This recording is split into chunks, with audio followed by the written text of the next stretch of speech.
कहता है कि मैं मनुष्य को बुद्धिमान तो बनाया, लेकिन ये पशु सरीखे निकल गया। समझिए, आपसे बड़ी माँ कुछ रोल जानवर अच्छा कर लेते हैं। चूहा बना देंगे छोटी, आप बिल्ली के सामने रख देंगे एकदम चूहा के जैसा कलर में, नकली चूहा बना देंगे एकदम चूहा के कलर में, अब बिल्ली के सामने रख देंगे, खा जाएगी।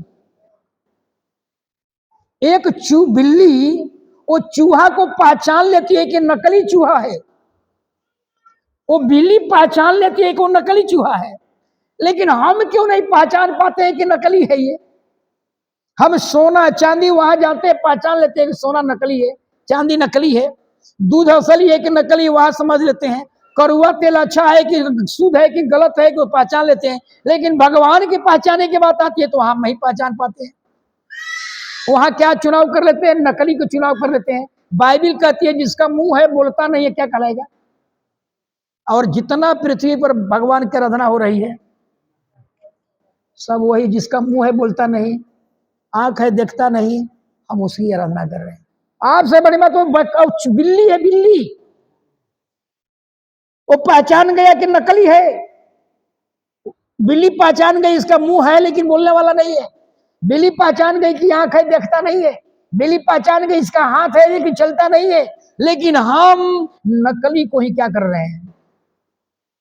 पूजा कर रहे हैं। बकरी के बच्चा के सामने प्लास्टिक का हरा हरा घास रख दीजिए, खा जाएगा? बकरी का बच्चा और नकली असली में फर्क जानता है, हम क्यों नहीं समझ रहे हैं भैया? समझिए, हालेलुया। प्रभु कहता है मेरा ज्ञान नहीं होने के कारण मेरी प्रजा भटक गई। ईश्वरीय ज्ञान सबसे पहले जरूरी है। हालेलुया, समझिए, ईश्वरीय ज्ञान। अब आप ये भी समझिए, हाले ईश्वरीय ज्ञान नहीं होने के कारण, मैंने बताया था ना कि एक लड़का मोबाइल लाया, अब मोबाइल पे वो लड्डू रख दिया, अगरबत्ती जलाकर मोबाइल को पूजा कर रहा है। हे भगवान, क्या हो गया है दुनिया में? मोबाइल भगवान। विश्वकर्मा पूजा 17 तारीख को अगस्त सितंबर में, देखिएगा क्या होगा, कलीसिया के कितने लोगों को झटका लगेगा। हालेलुया। ईश्वरीय ज्ञान नहीं होने के कारण मोटरसाइकिल धोएंगे, मोटरसाइकिल की पूजा करेंगे, पंखा धोएंगे, पंखा की पूजा करेंगे, सिलाई मशीन धोएंगे, सिलाई मशीन की पूजा करेंगे, बंदूक राइफल बंदूक को रखेंगे उसको भी उतना पूजा करेंगे। क्या हो गया है? आज ये पंखा ये 2016 में आज 7 साल हो गया, लेकिन एक दिन भी कोई पंखा नहीं खुला है। कुर्पी कुदारी सब भगवान विश्वकर्मा पूजा के दिन हो जाएंगे। सोचिए जरा, कहता है कि ये ऐसा क्यों? ईश्वरीय ज्ञान नहीं होने के कारण हम इतना मूर्ख बन चुके हैं कि मत कहिए। हालेलुया।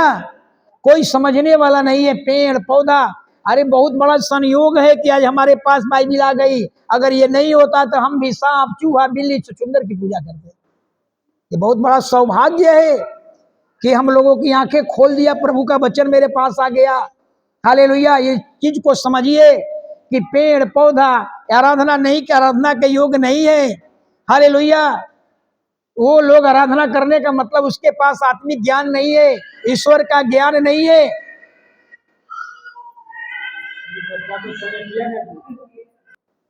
इतना ही नहीं, मनुष्य के पास ईश्वर का ज्ञान नहीं होने के कारण आज किराना दुकान में चले जाइए, उनका दलमोट बिस्कुट चाय नीमक कड़ुआ तेल आटा चावल गेहूं दाल सब उनका क्या है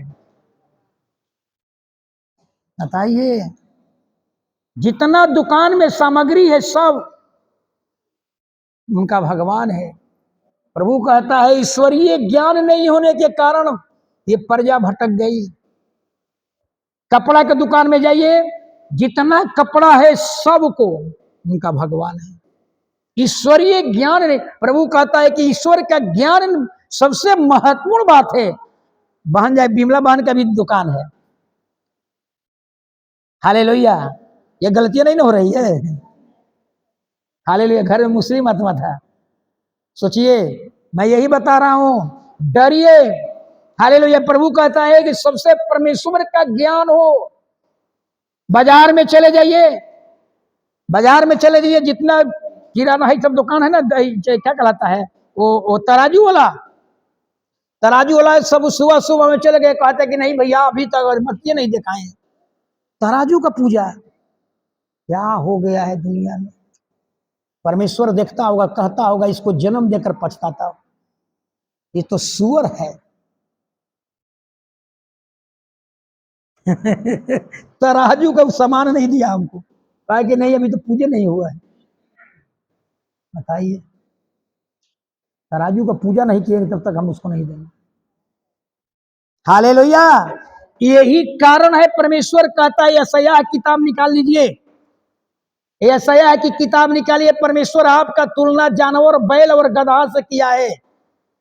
अरे वो कहता है कि इंसान से बढ़िया तो बैल है, इंसान से बढ़िया तो गधा है, गधा। मतलब कितना शर्म लगता है हमारा, हमसे बढ़िया कहता है कि बैल है। पहला अध्याय यशायाह पहला अध्याय निकालिए, देखिए प्रभु क्या कह रहा है, पढ़िए पहला अध्याय का। हालेलुया। पहला अध्याय 3 वचन, एक मिनट नहीं लिए, पहला अध्याय का 3 वचन। बैल तो अपने मालिक को, बैल तो अपने मालिक को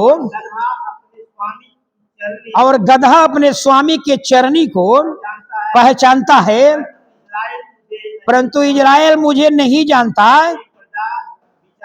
मेरी प्रजा मेरी विचार नहीं करती। कहता है कि तुमसे बढ़िया बैल है, बैल, कि बैल को टाल में छोड़ दीजिए लेकिन अपने मालिक के घर आ जाता है। आप लोग जानते हैं बात को, बैल को टाल में छोड़ दीजिए और बैल अपने मालिक को नहीं भूलता। गधा अपने जिस स्वामी के चरनी में भोजन करता है, वो गधा अपने स्वामी के चरनी को नहीं भूलता। लेकिन परमेश्वर कहता है जिस प्रजा को अपना प्रजा बनाया, जिस प्रजा को अपना बेटा बनाया, इन्होंने हमको क्या किया, भूल गया। तुमसे बढ़िया तो वो बैल है कि अपने मालिक को नहीं भूला अब तक, गधा तुमसे बढ़िया है कि अपने स्वामी के चरनी को नहीं भूला, लेकिन मेरी प्रजा भूल गई। प्रभु कहता है कि क्या बच्चे गिरते हैं तो उठते हैं कि नहीं उठते हैं? क्या बच्चा गिरता है कि उठता है कि नहीं उठता है? लेकिन इजराइल पाप में गिरा तो उठने का प्रयास नहीं किया। हालेलुया। परमेश्वर के ही बात को सबसे बड़ा पीड़ा यही है। हालेलुया। क्या पीड़ा है कि मनुष्य के पास परमेश्वर का ज्ञान नहीं है, और ज्ञान नहीं होने के कारण हमारी प्रजा जो है दूसरे का शिकार बन गई, गलत रास्ते में चले गई। हालेलुया। आगे थोड़ा सा एक दृष्टांत को समझाऊंगा, समझिएगा जरा। हालेलुया। सभी लोगों को मालूम होगा ये पृथ्वी पर सदोम और अमोरा एक जगह है, देश है, सदोम और अमोरा। और सदोम और अमोरा को जानते हैं ना, परमेश्वर ने क्या किया था, क्या किया था? ऐसा दंड दिया कि वहां दूध पीता बच्चा को भी परमेश्वर नहीं छोड़ा। क्यों? क्योंकि वहां के लोगों में ईश्वर का ज्ञान ही नहीं था। एक भी व्यक्ति नहीं था जिसके पास ईश्वर का ज्ञान हो। सोचिए, वहां बाइबल में जब पढ़ते हैं हम, उसका चर्चा रोमियो में भी दिया है, इधरों दिया है। वहां पर लिखा हुआ है कि इतना माने दुनिया का सारा पाप सदोम और अमोरा में नगर में था। कौन ऐसा पाप नहीं होगा जो सदोम और अमोरा में नहीं था? यानी स्त्री स्त्रियों के साथ, पुरुष पुरुषों के साथ रिलेशन में जी रहे थे। सोचिए, जिसके कारण परमेश्वर ने क्या किया, वही नगर में कौन गया था? लूत गया था। लूत अब्राहम का भतीजा। हालेलुया। लूत की पत्नी और 2 बेटी, और दोनों बेटी का शादी कहां कर दिया था? वो पापी वाले लोगों से कर दिया था। सोचिए, लूत के पत्नी का बेटी का शादी नहीं होता है? हाँ, शादी हुआ था, दोनों बेटी का शादी हुआ था, दोनों बेटी का शादी हुआ था। समझिएगा, पढ़िएगा पूरा अध्याय 19 अध्याय। दोनों बेटी का शादी कहां कर दिया था? वो सब पापी लोगों से कर दिया था। और परमेश्वर, याद रखिएगा, जब भी परमेश्वर किसी देश को नाश करना होगा तो ऐसा ही नाश नहीं करेगा, पहले अपना दास को भेजेगा, अपना दूत को भेजेगा। मोकामा में परमेश्वर का दूत आकर के 13 साल से कह रहा है मन फिराओ, मन फिराओ। हालेलुया। परमेश्वर का दूत वहां गया और कहा है कि लूत और तेरा कोई घराना है या तो हाँ, कौन कौन है? तो मैं हूं, मेरी पत्नी है, 2 बेटी है, तो जल्दी यहां से निकल, क्योंकि ये देश का जो पाप है ना चरम सीमा पर पहुंच गया है। इन दोनों देशों को क्या करूंगा? नाश करूंगा। हालेलुया। क्योंकि यहाँ के लोगों में परमेश्वर का ज्ञान नहीं है। लूत बेचारा अपनी दोनों बेटी का हाथ पकड़ करके भाग रहा है, और दोनों दामाद क्या कह रहा है? दामाद क्या कह रहा है समझिए? तो उनको ईश्वर का डर नहीं, ठट्ठा मचाने लगा। कहां है आग, कहां है आग, कहां है आकाश में आग, ठट्ठा मचाने लगा। सोचिए। और पत्नी संपत्ति इकट्ठा कर लिया था ज्यादा। मैं यही कहता हूं कि संपत्ति अगर ज्यादा हो जाएगा ना, ऐसो मसीह आएगा, स्वर्गदूत कहेगा चलो अब तुम्हारा समय आ गया है स्वर्ग चलने का। आज ज्यादा संपत्तियां रहेगा तो रोकेगा कि गहना क्या होगा? 1 करोड़ रुपया बैंक में जमा किया हो, 2 करोड़ का गहना रखे हैं, क्या होगा? आपको रोकना शुरू करेगा।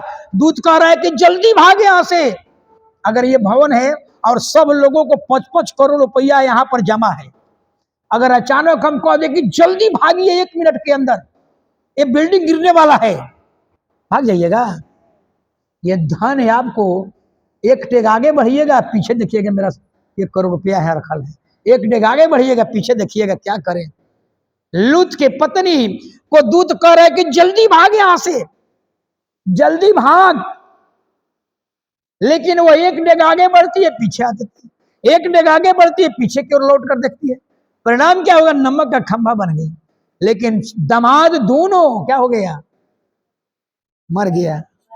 दोनों दामाद ठट्ठा मनाया। हालेलुया। कहां है? हालेलुया।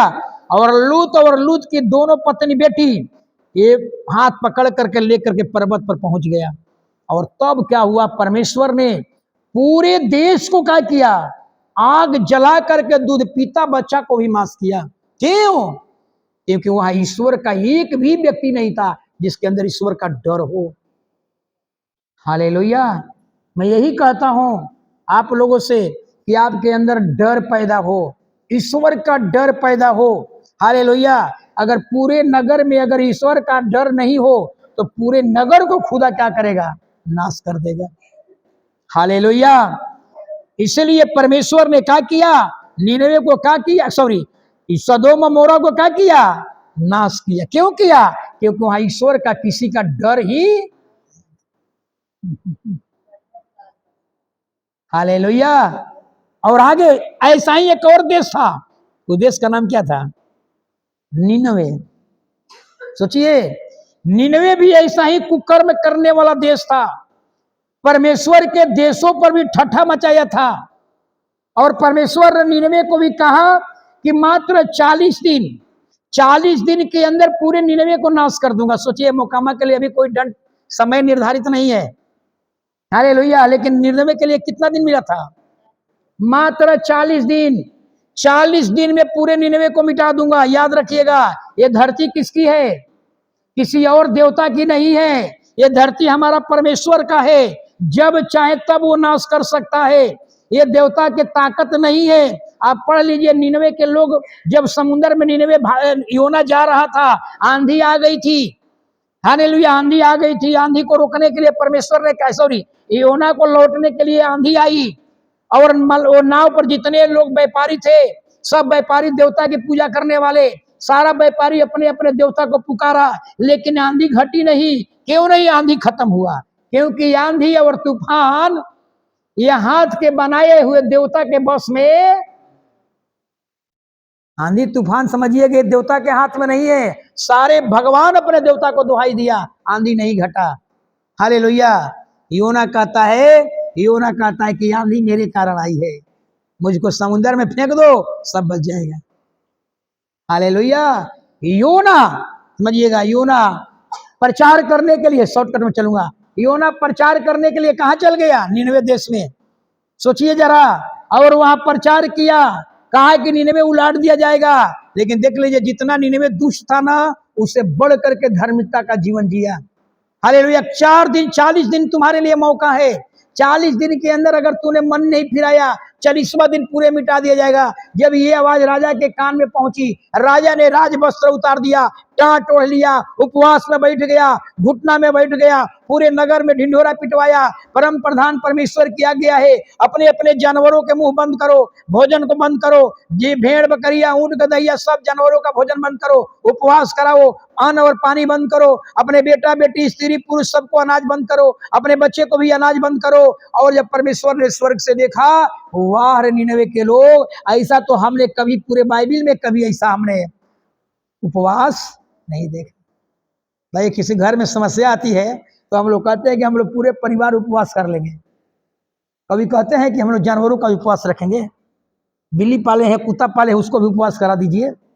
वाह, जितना कुकर्मी देश था समझिए, वैसा ही जब परमेश्वर ने देखा कि वाह, जीव जानवर तक उपवास कराया, दूध पीता बच्चा तक उपवास करवाया, परमेश्वर ने अपनी इच्छा को क्या किया, बदल दिया। परमेश्वर चाहता है हर व्यक्ति से, अगर हम कहते हैं प्रभु आज के बाद हम जिंदगी में कभी झूठ नहीं बोलेंगे, बाप रे बाप, स्वर्ग में कितना बड़ा खुशी होता होगा। कहता होगा ऐसे लोग ढूंढ रहा हूं, कलीसिया में ऐसे लोगों को ढूंढ रहा हूं।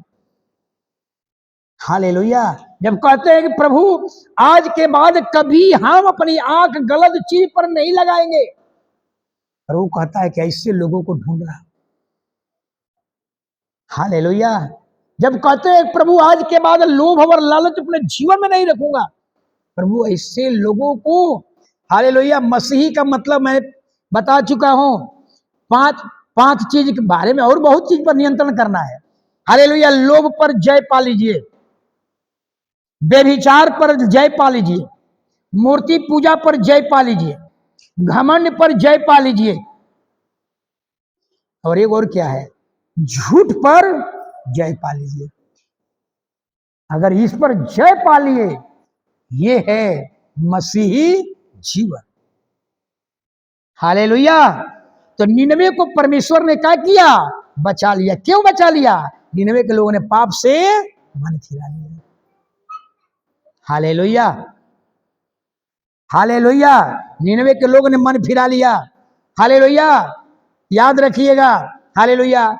यही कारण आज पृथ्वी पर परमेश्वर हर जगहों में अपनी कलीसिया बना रहा है। क्यों, क्योंकि कलीसिया का मतलब यही होता है आपका कैरेक्टर बदल जाए, आपका स्वभाव बदल जाए, आपकी सोच बदल जाए, आपकी दृष्टि बदल जाए, आपकी इच्छाएं बदल जाए।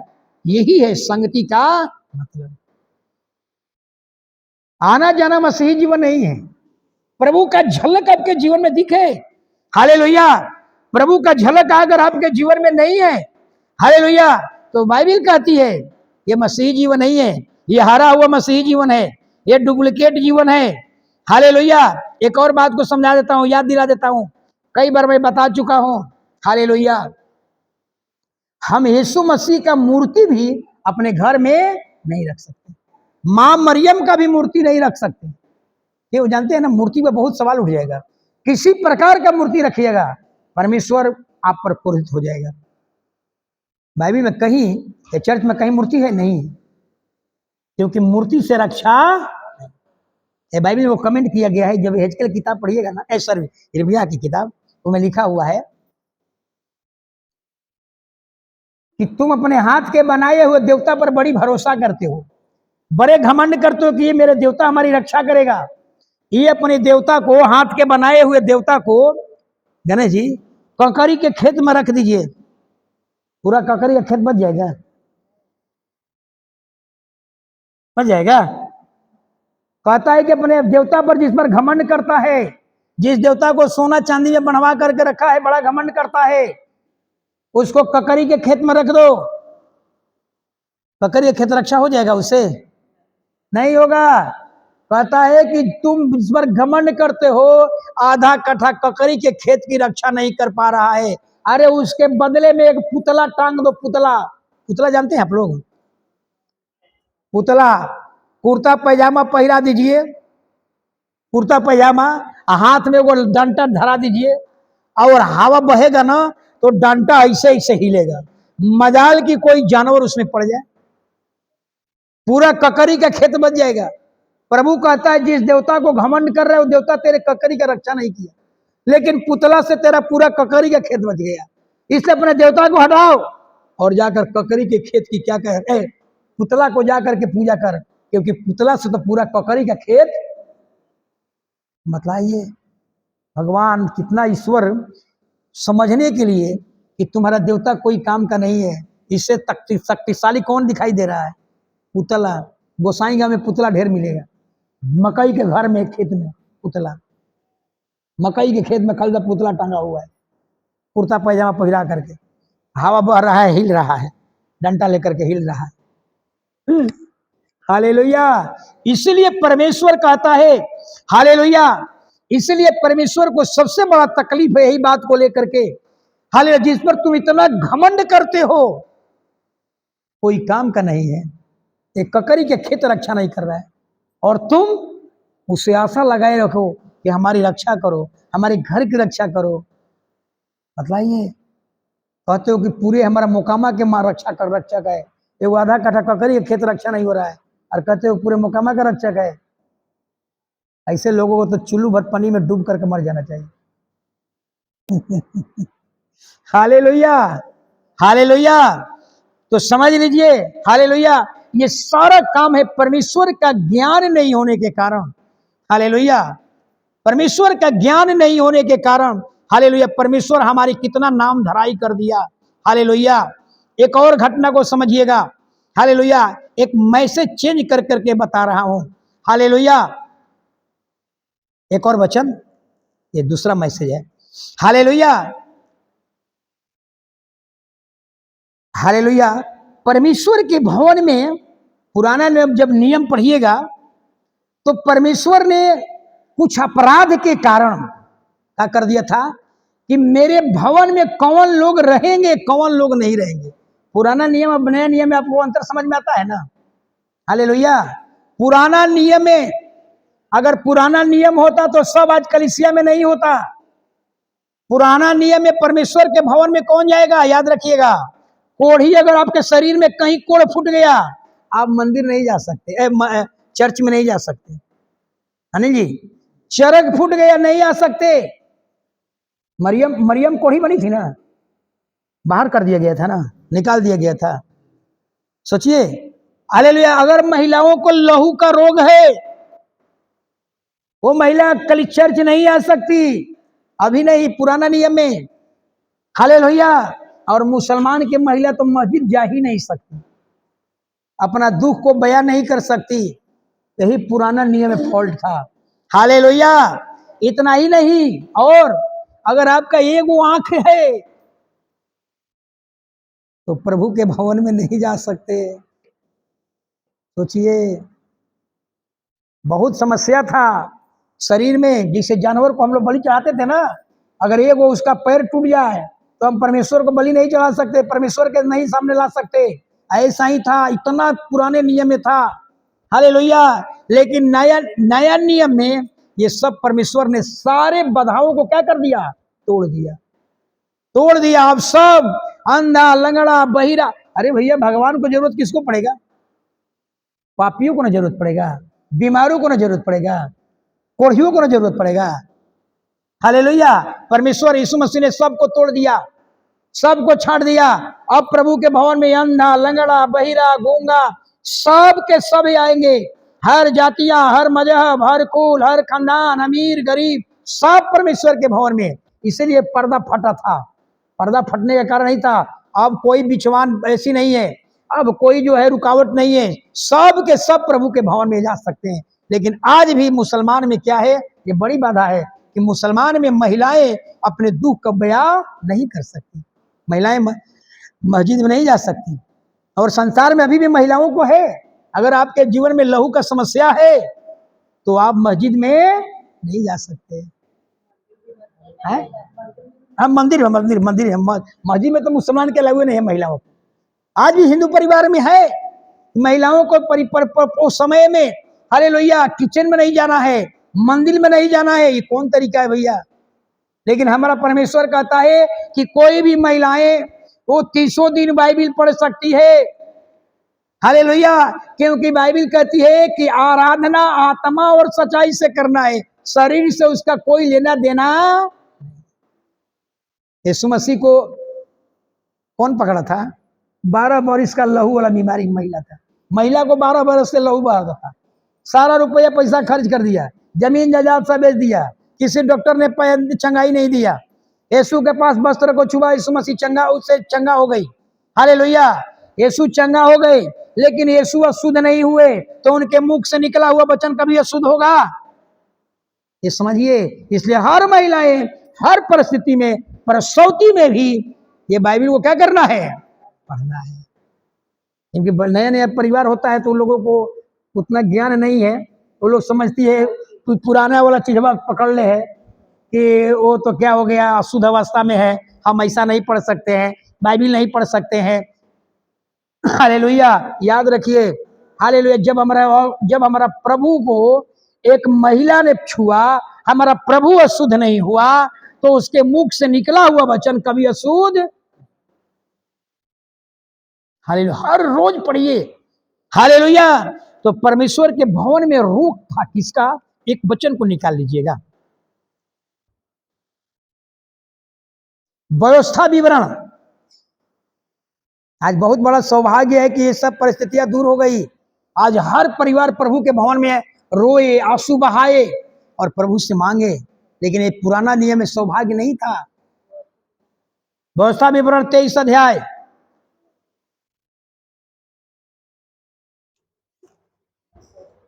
जल्दी दो वचन से पढ़िएगा, सुनिएगा।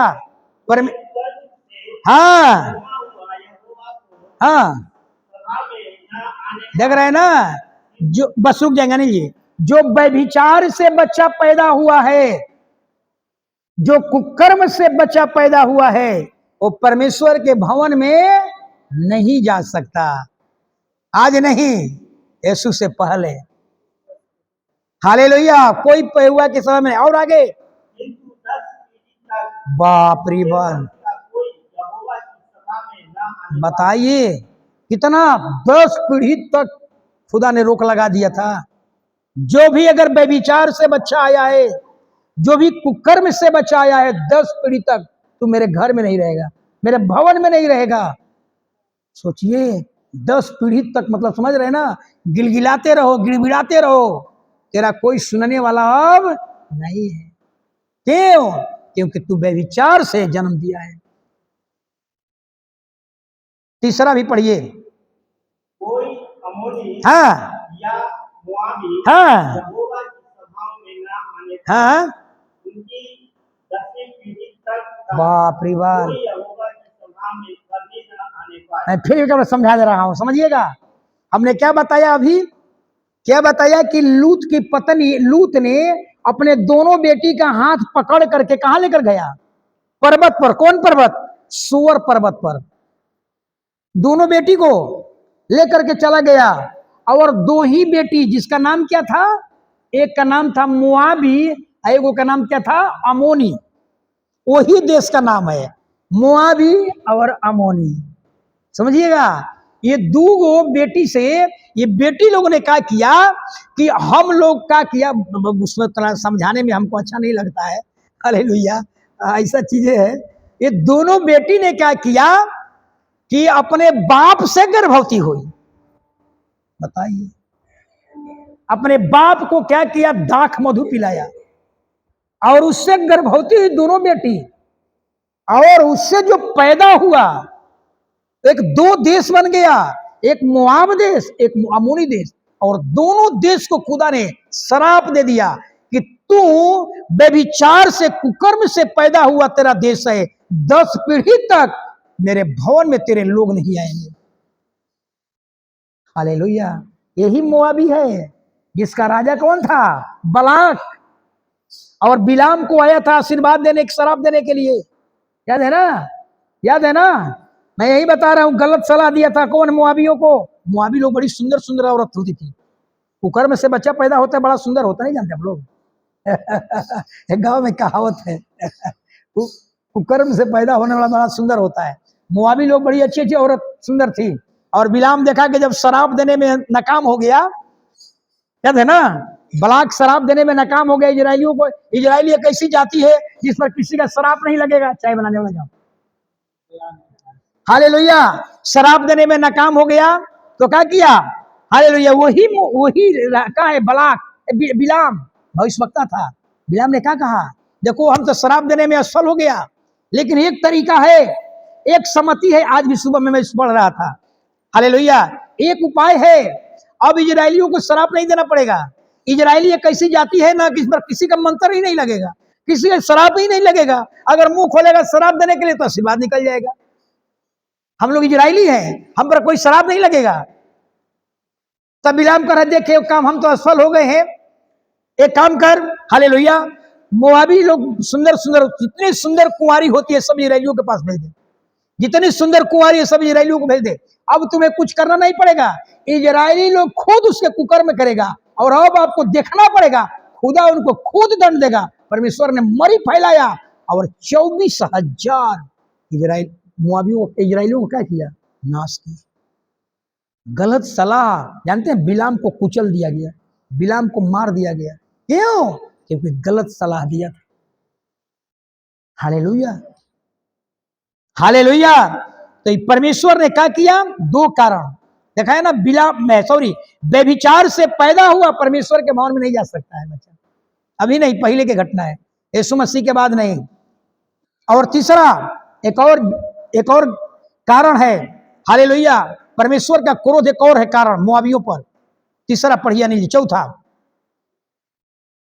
इस कारण हाँ से हाँ कि जब तुम मिस्र से निकलकर आए थे, हाँ, तब उन्होंने